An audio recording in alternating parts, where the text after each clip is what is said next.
is handsome, he is fast, and he is strong. In 19 fights, he has knocked out 14 of his opponents.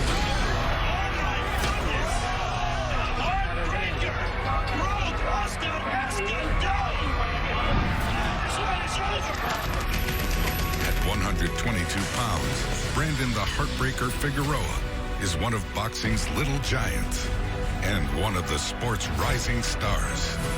The game plan is always go in there, throw a lot of punches, give the fans a show. On August 24th, it's a Texas homecoming for Figueroa as he takes on veteran Javier Nicolas Chacon. For Figueroa, this fight represents his continued ascent up the boxing ranks. Figueroa is just too much for him.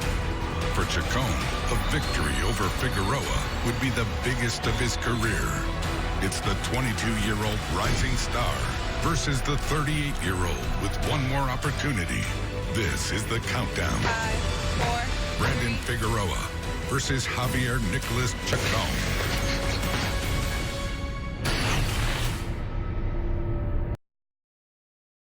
You can watch this on your DVR. Well, not on your DVR, on demand, and it's available on the Fox Sports Go app. So if you have Fox Sports, then you have Fox Sports Go. All right.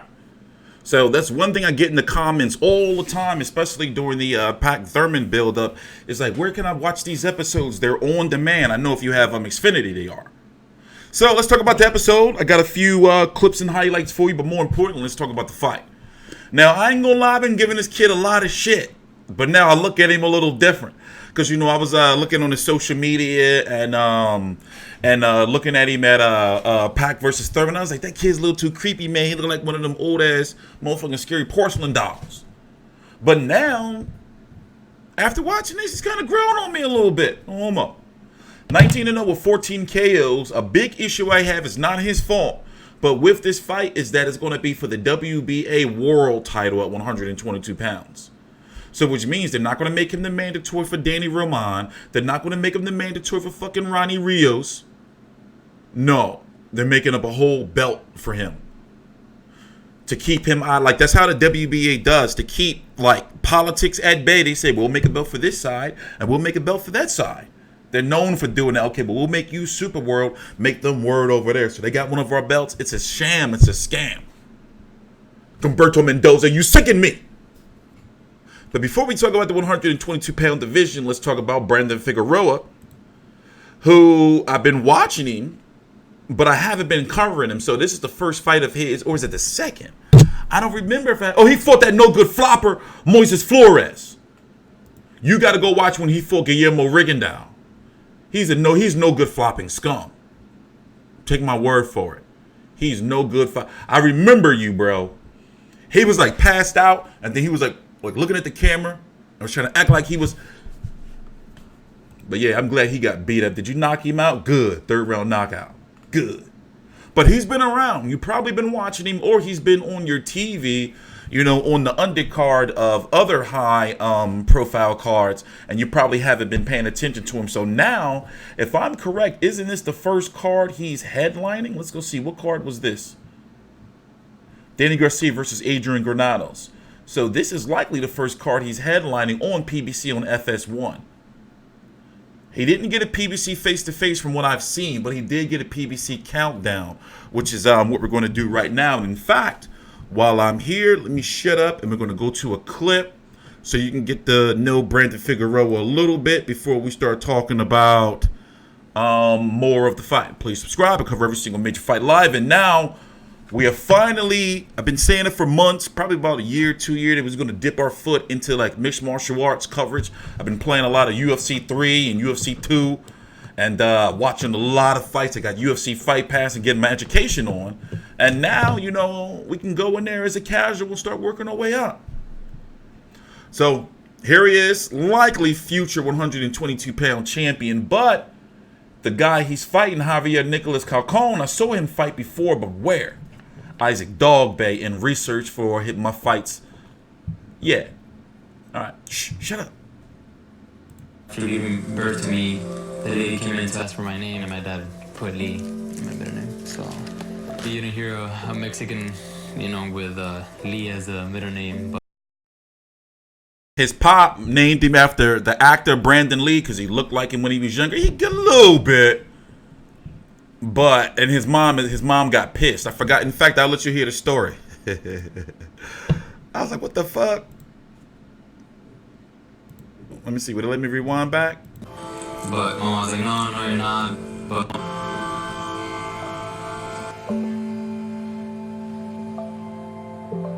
my birthday. As you can see here with my cake and all my cousins, and I think I was 5, 6 years old. You know, my name is Brandon Lee because my dad was obsessed with Bruce Lee, and Bruce Lee's son is Brandon Lee. So my dad talked about putting Lee in my middle name so it can be Brandon Lee Figueroa. But my mom was like, no, you're not. But when my mom was passed out after giving birth to me, the lady came in to ask for my name, and my dad put Lee in my middle name. So you're a bad boy, Dad. You know, with Lee as a middle name, but you know, it goes perfect. Me and my mom. I appreciate my mother for instilling morals, and she just always taught us that being a good person in the world is better than having a lot of things and being rich.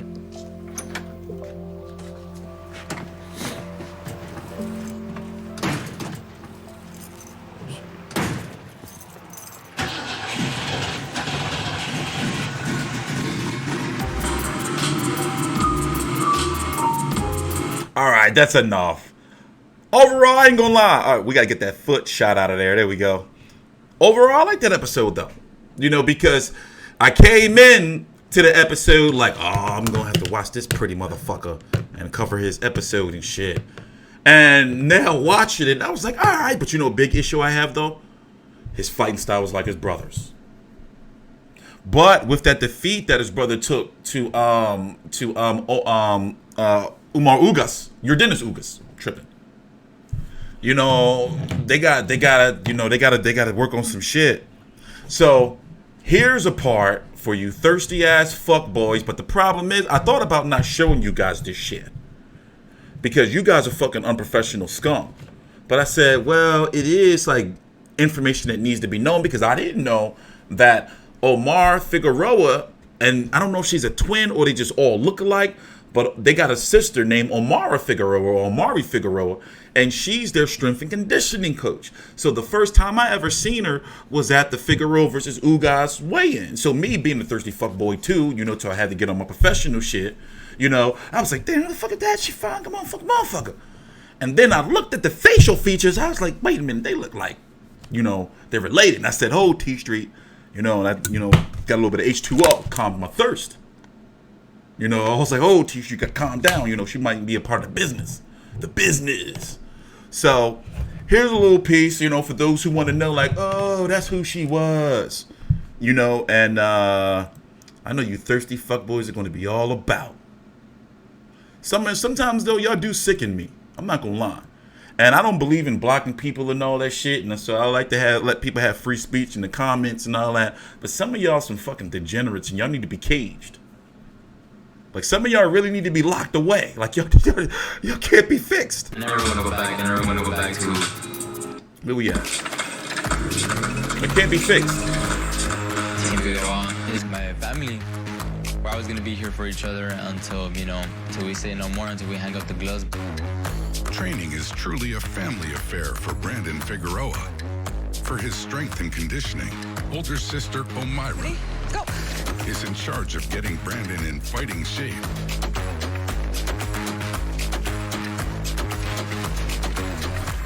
One.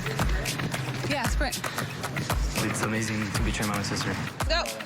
Close family and friends take a lot of stress on my mind when I'm having a bad day. So having her by my side really helps me get through things easier. She's a monster, you know. She competes in her own bikini competitions. As you guys can see in my fights, I look really well prepared. My condition is on point. She pushes me and she motivates me. 2, 3, 4, 5, 6. We focus on body weight workouts, resistant workouts, because we don't want to build too much muscle mass, because muscle does weigh a lot. 9, 10. It's special sharing these moments. She loves to work. She like Lady Figueroa. You know? 5, 6, fully focus on body weight. Mayra Figueroa. Yeah, she like Lady Figueroa. You know, so when I looked, I was like, wait a minute, that's like a chick like Figueroa. So I had to, you know, like back off. But yeah, he's gonna be a world champion, no matter how you slice it. It's like when it comes to that WBA world title, you know, it's kind of still considered like a championship, even if we don't want it to be. Even if we don't consider it, even if we know it's just trash. So, you know, he's about to be a world champion. Because you get that belt, they get you some clout. You know? But in that 122-pound division, for example, you know what fight can be made under the same banner, but they likely won't make? Remember, Ray Vargas, WBC champion, is over on the Golden Boy Zone side. So is Danny Roman, who's fighting in a couple of weeks against Marjan Akhmadaliev. Emmanuel Navarrete is over on Top Rank on ESPN. Guillermo Rigondeaux is the WBC mandatory for Ray Vargas. And Brandon Figueroa is under that same PBC banner, both fighting on PBC on Fox and PBC on FS1. But that's likely not going to happen. So you're looking at what route can he really go at 122 pounds, you know, without having a crossover to the other side. And that fighting style of his, yeah, you know, like they got to work on something to make sure, you know, they tweak what didn't go well with Brandon Figueroa, especially when Brandon Figueroa got up to 147. I never thought he would be able to compete well at 147 and be able to walk through people with that 1,000 punch style. I mean, yeah, Robert Guerrero, if somebody's sitting there in front of him with no boxing skill, but we're going to have to see, man. I'm TstreeT Controversy with FightView360.com. Let me see if I had another timestamp for you. I did. Their reflection on the Ugas fight and why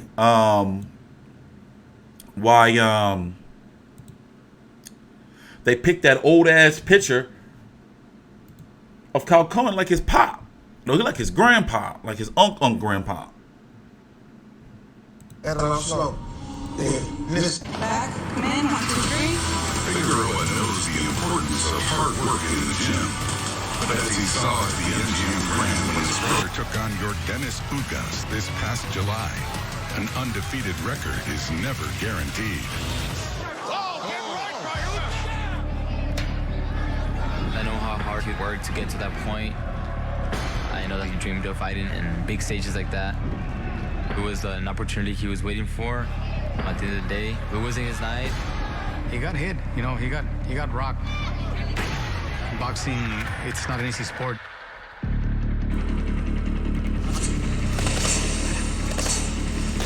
That was they pop right there. But yeah, I'm going to be here Saturday, very busy Saturday, covering these fights. You know, with this card going on, the Francisco Estrada versus Beeman card going on, then you're going to have what's that other card? Damn, I forgot the other card, the big one. See, look, Kovalev Yard. You know, over on ESPN Plus this weekend.